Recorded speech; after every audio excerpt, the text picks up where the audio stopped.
Hundreds of gas-guzzling private jets took off this week as billionaires from all over the world jetted off to Davos, Switzerland for the ritzy and glamorous World Economic Forum, a week-long event for the ruling class to talk down to the rest of us. And it's not for everybody. It's an invite-only event. And once you do get in, they divide you by class. You get a white badge with a blue line if you're rich enough. You just get a white badge if you're married to someone important. Or if you're just a part of someone's entourage, you get an ugly green badge. You're not good enough. They keep the elites together, and they have their own little police state to make sure these people are focused on ruling the world. If you're not from CNN or the New York Times and you show up uninvited, they'll probably arrest you.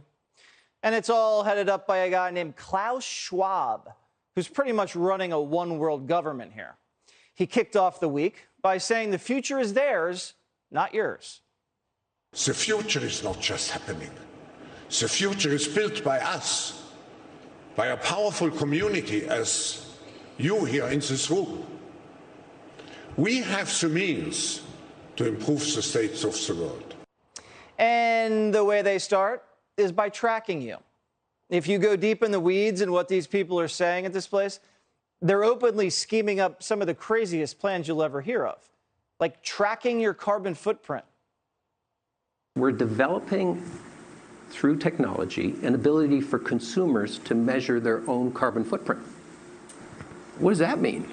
That's where are they traveling? How are they traveling? What are they eating? What are they consuming on the platform? So, individual carbon footprint tracker. Stay tuned. You heard it. The one world government wants to keep tabs on what you eat and where you go. All because John Kerry's a little mad that your cheeseburger is wiping out part of the population. People forget, greenhouse gases are pollution. And 15 million people a year die because of the quality of the air around the world. We're dealing with a crisis here, folks. It's a crisis made by human beings. Maybe they should take their own advice before jetting off across the world on those private jets, emitting all that carbon. But to them, they have more important things to focus on, like preventing the next pandemic, since it worked out so well last time.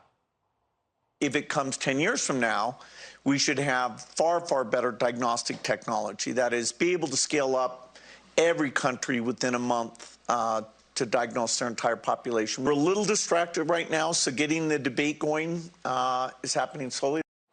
Yeah, a lot of people are distracted by inflation, food shortages, real problems. But the ruling class at Davos says, don't worry, it's all a part of the plan.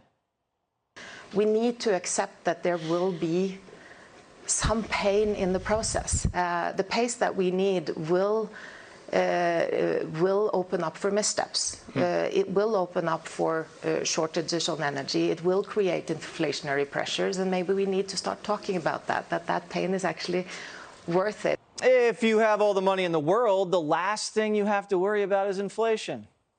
It's our problem, not theirs. They're busy ruling the world. And shady George Soros says if we don't make their ideas a reality, civilization is done for. Fighting pandemics and climate change, avoiding nuclear war, maintaining global institutions have had to take a backseat to that struggle. That's why I say our civilization may not survive. Believe it when I tell you, these people don't care about any of us. They're just a bunch of globalists hanging out and coming up with too many bad ideas.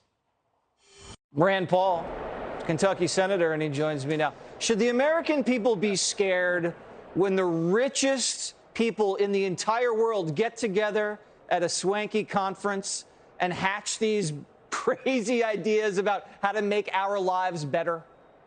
Well, if they really cared, they could have ridden with me. I was on a plane this morning. I was A category on Southwest Airlines, and, hey, that's something. Wasn't a private jet, but they could have saved. When you're on a private jet, they're spending 5 times as much of a carbon footprint. So if they really cared about that, they could ride on commercial airlines, but they aren't. They're elitist. But the other real danger here that's even more danger than all their phony caring about carbon footprint, the real danger is this. Look how bad your government is in a country where you get to vote for these people. This would be a government, a world government, where you don't get to vote on anybody. This is everybody's worst nightmare. The bureaucracy that we have trouble in our United States because we don't get to vote on them, we vote indirectly. Can you imagine the one world bureaucracy of all these elitists and their private jets that would rule our country and we wouldn't get to vote? So I'm dead set against this. And they used to call people who talked about one world government, they used to say, oh, it's a conspiracy. And we would always say, no, it's in their mission statement. They say it at every meeting. That's what they're for. But lack of sovereignty means lack of freedom, and it means lack of responsiveness, and it's completely antithetical to everything our country stands for. Yeah, and I don't want to put down Bill Gates and these guys. You know, they do a lot for charity. But when you hear them kind of just dismiss inflation, or, you're going to have to go through some pain in order to kind of go with my idea. The American people hear that and they think, come on, man, you're not serious, are you? But it's not only insensitivity because they've never been to a grocery store and have no idea what things cost, but it's also that we now have a whole set of our political spectrum that's out there saying it's caused by greed. If you were in a third grade class, I would give you a failing grade if you told me inflation was caused by greed. That is the dumbest explanation, the most implausible, and that lacking all facts that someone would try to put forward. Inflation is caused by an increase in the money supply that increases the demand. It's done because we spend too much money. The Federal Reserve prints it up to borrow it. It floods the economy and drives prices up. If you don't understand that, they'll never get it any better. And my prediction is it's going to get a lot worse before November. What do you think about this tracking technology they're cooking up? They're going to track your carbon footprint. I mean, I think that these liberals are already stressed out enough, Senator. Yeah. Imagine when they find out, like, everything they do is killing the ozone. I mean, they're going to go crazy. They're going to start yelling at us. Yeah, privacy is not much of a concern for these kind of people. So not only do they want to track you for your carbon footprint, the WHO has announced, they're forming a treaty, and it's going to be this treaty for the next pandemic. But in the next pandemic, it's not going to be a Washington-based mandate on vaccines or a Washington-based social distancing or masks. It's going to be an international one, and they actually want to track everybody with a QRS code. I think that goes beneath the surface right back here, but I'm not sure how they get it in you. But no, I mean, it's no laughing matter. It is very worrisome. But whenever they talk about it, they have absolutely no concern for privacy. And you're exactly right. They don't care about the individual. They don't know people like us. They've never been on a bus. They've never been on Southwest Airlines. They've never driven a car. Most of them have never even driven their own car. So these are not the kind of people we want telling the rest of us what to do. All right. Senator Rand Paul from Kentucky flies commercial. Let it be known. Thank you so much, Senator. Hey, Sean Hannity here. Hey, click here to subscribe to Fox News YouTube page and catch our hottest interviews and most compelling analysis. You will not get it anywhere else.